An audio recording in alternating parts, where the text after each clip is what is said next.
I transmigrated as the mad fool, but now I build the cold Regent's heart. Chapter 4. The private consultation in the prince's study had been brief and technical, ending with a request for a prototype brace and a command to appear at the Imperial Artificer competition. Join the Imperial Artificer competition. I was back in the Lin courtyard, scrubbing the carriage grease from my hands when the official Imperial summons arrived. By the mandate of heaven, the Emperor decrees! It wasn't a punishment, it was a formal invitation, granting me temporary security and access to the Imperial Workshop for the duration of the contest. It was exactly the kind of leverage I needed. The following morning, I arrived at the grand, imposing entrance of the Imperial Workshop, a sprawling complex guarded by General Wei himself. The air inside smelled of charcoal, solder, and ambition. The head judge, a wizened, white-bearded scholar named Master Feng, stood on a raised dais. He was surrounded by the other competitors, a mix of established masters and arrogant young nobles. Su Jin was there, of course, giving me a wide, sickeningly sweet smile. "Welcome, artisans, to the first trial," Master Feng announced, his voice ringing across the vast hall. "The Emperor has commanded that the preliminary round be a test of restoration and precision." 2 long tables were wheeled out, each holding a shattered antique object beneath a velvet cloth. Item A is a Ming Dynasty jade flute. Item B, Master Feng paused dramatically, is the Imperial water clock of the first Emperor. Murmurs rippled through the hall. The water clock, or clepsydra, was the single most accurate time-telling device in the history of the Empire, but it had been smashed by a lightning strike 200 years ago. It was regarded as permanently broken. "The challenge," Master Feng declared, "is to restore one item to its original working state in 48 hours. The victor will be judged on aesthetics and functionality." The competitors surged forward. Su Jin predictably rushed to the jade flute, already cooing about how he would restore its spiritual elegance with gold inlay. I walked straight to the wreckage of the water clock. It was beautiful. Or it had been. Now it was a mess of bronze tubing, ceramic reservoirs, and a heap of splintered gears.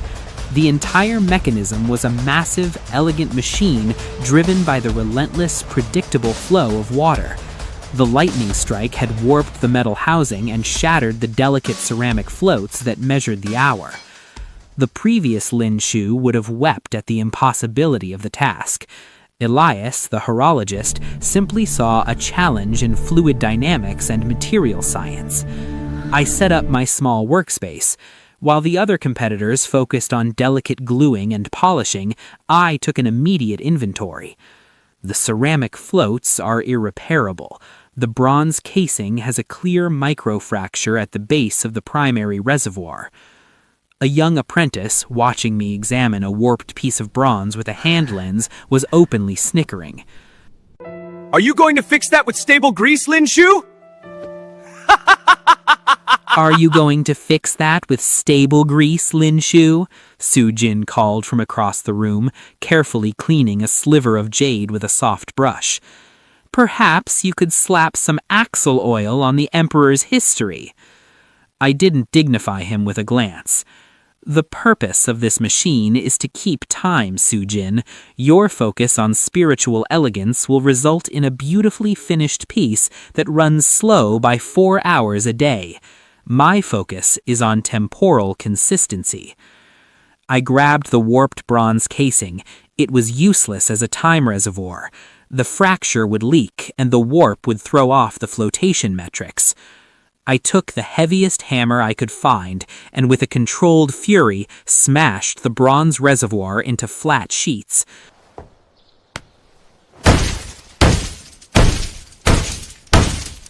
The entire hall went silent.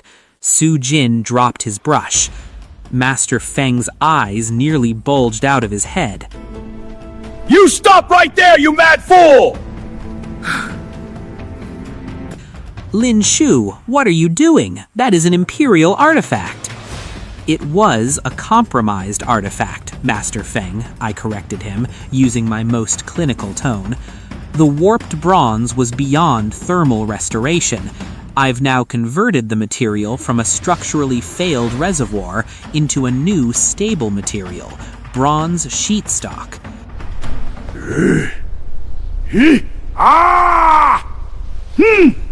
I took the flat sheets of bronze and over the next 8 hours painstakingly cut and folded them into a new, smaller square reservoir. I didn't rely on decorative soldering. I used modern interlocking lap joints that, when hammered, would create a pressure-sealed seam far more reliably than the antique method. Next, the floats. I couldn't recreate the ceramic. It would take weeks to fire properly. I found a discarded set of polished, clear quartz crystals, the kind used for inexpensive jewelry. Using a diamond-tipped cutting tool borrowed from a terrified goldsmith, I shaped the quartz into 4 perfectly identical, dense rods. I am using specific gravity, I explained to my terrified assistant. Quartz is harder than ceramic, and its density is uniform. It will sink and rise in the water with a predictable metric consistency. It will be more accurate than the original. 46 hours later, my station was clean. Su Jin's flute was stunningly beautiful, emitting a delicate, mournful note. My water clock was utterly devoid of decorative flourishes. The new reservoir was a matte bronze square, crudely functional.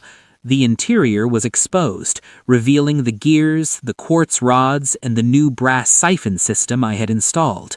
It was ugly, it was utilitarian, it was the purest form of competence porn. Prince Jing walked in for the judging. His eyes, as always, went straight to the ugly. Master Feng nervously pointed to Su Jin's flute. "Your Highness, the work of Su Jin. He has restored the ancient patina and tone. It is truly breathtaking." The prince merely glanced at the flute. "Aesthetics are a matter of taste, Master Feng. Functionality is objective." He walked to my station, his presence casting a long, cold shadow over my work. "It is not beautiful," the prince observed, looking at the bronze box. "It is not meant to be, Your Highness," I replied, standing straight. "It is meant to work." "Does it?" he challenged. I poured a measured amount of water into the new reservoir and flipped the lever. The water began to drain. The quartz floats began their slow, silent descent, activating the new brass escapement that turned the central dial.